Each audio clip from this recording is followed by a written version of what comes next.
जो जंतर मंतर पर जो धरना प्रदर्शन हुआ था, उसमें इन्होंने, आपने देखा होगा, इन लोगों ने कितना अपना एक अहम भूमिका निभाई थी। माता बहनों, जो लाठी चार्ज हुआ था, इन भाई, मेरे बड़े भाई चंद्रशेखर आजाद जी ने, इन्होंने बढ़ चढ़ के हिस्सा लिया था और माता बहनों के आबरू उजालने का काम किया था और शासन प्रशासन में भी आवाज उठाई थी। एक और बात है, जब जंतर मंतर पर धरना चल रहा था, उस टाइम देखा होगा कि कितनी लाठियां पड़ रही थी माता बहनों पे। उस टाइम एक अकेला हमारा बब्बर शेर था, जो बहुजन समाज में जन्म लिया है, उसने अकेले ही संसद में धरना प्रदर्शन दिया था। सत्तावादी सरकार ने भी एक ही इकलौते बब्बर शेर की वजह से, और गृह मंत्री ने भी अपना इस्तीफा सौंप दिया था। उनको पता है कि जो बहुजन समाज का बब्बर शेर है। मैं बात करती हूँ माता बहनों की।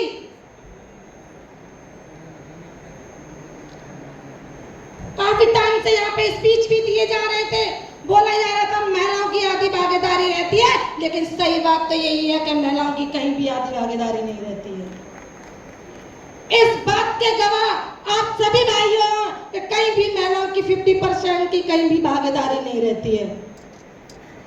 हमारी महिला शक्ति क्या करे, बड़ी सीधी सादी है, उनको अपनी बात ही नहीं रखना आता है, लेकिन उस मातृशक्ति को विश्वास दिलाती हूं कि आपको डरने की कतई जरूरत नहीं है।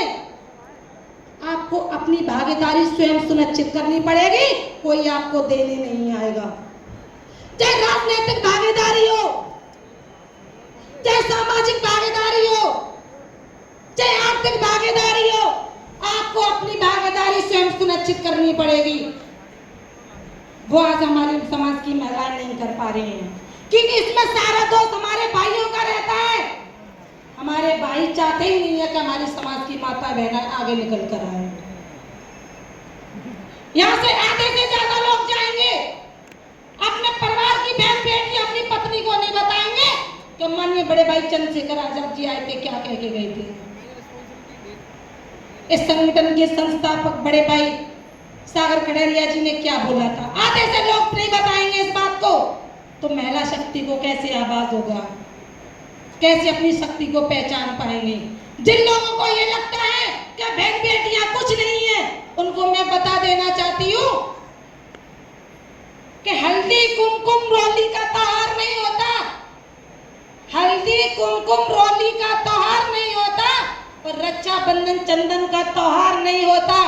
आंगन सूना सूना रहता है उस घर का जिस घर में बेटी का अवतार नहीं होता।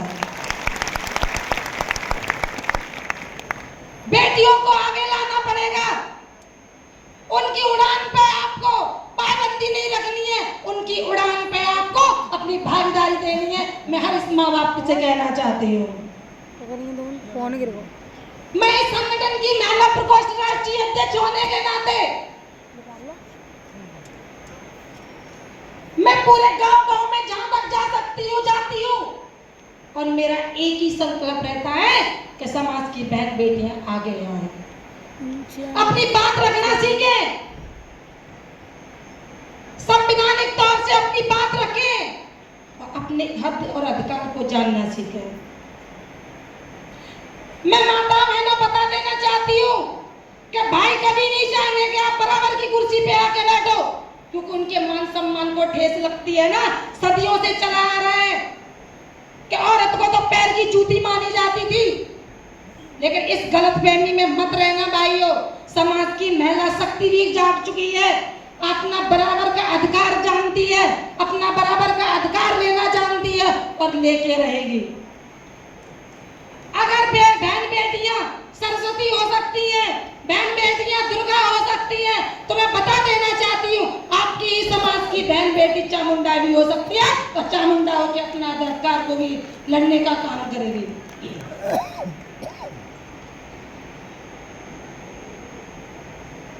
मैं इसी मंच से कहना चाहती हूँ कि आपके बीच में एक ऐसा भाई आके बैठा है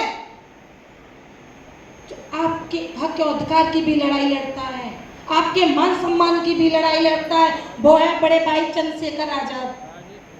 आप सबको समर्थन करना चाहिए।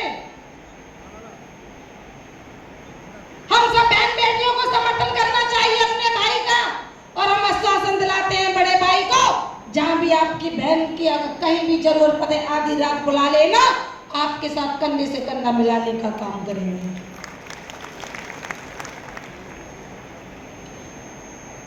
मुझे टाइम की तो बहुत पाबंदी दी गई थी।